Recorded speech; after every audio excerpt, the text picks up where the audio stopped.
Hanap buhay muna tayo, guys. Hanap buhay. Kasi pag hindi tayo maghahanap buhay talaga, wala talaga. Kaya kailangan nating mag-expand.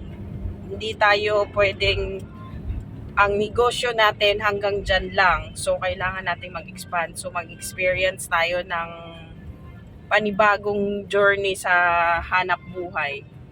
So kung dati lagi lang kaming nasa bahay, ngayon labas kami ng labas dahil sa pagsusupervise sa mga project ng asawa ko. So kailangan namin silang puntahan lagi kasi dito pa kami sa sa first pa lang kami.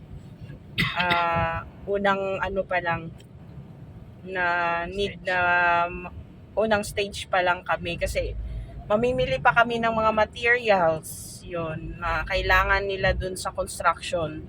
So kailangan din namin talagang kami talaga mismo ang bibili ng mga materyales.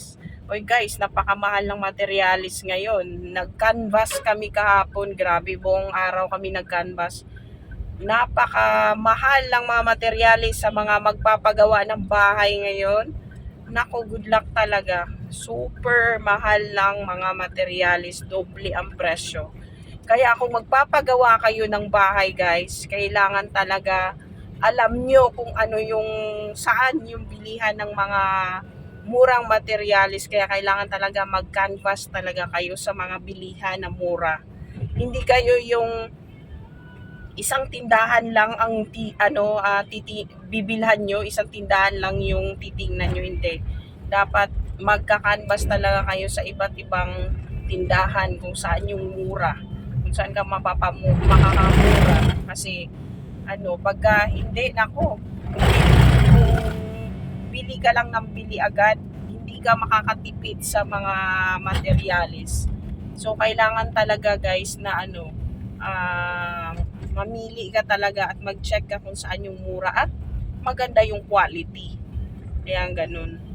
So, eto kami ngayon, everyday kaming lumalabas kasi alam mo na nag-aano ng mga materialis kung saan yung mura. Tapos, check din namin yung mga tao kung ayos yung trabaho nila. So, yun lang guys. Update lang today kasi ayan, nandito na kami sa Rockwell. So, ayan, malapit na kami sa Manansala. So, ito, Manansala building na. Ayan na.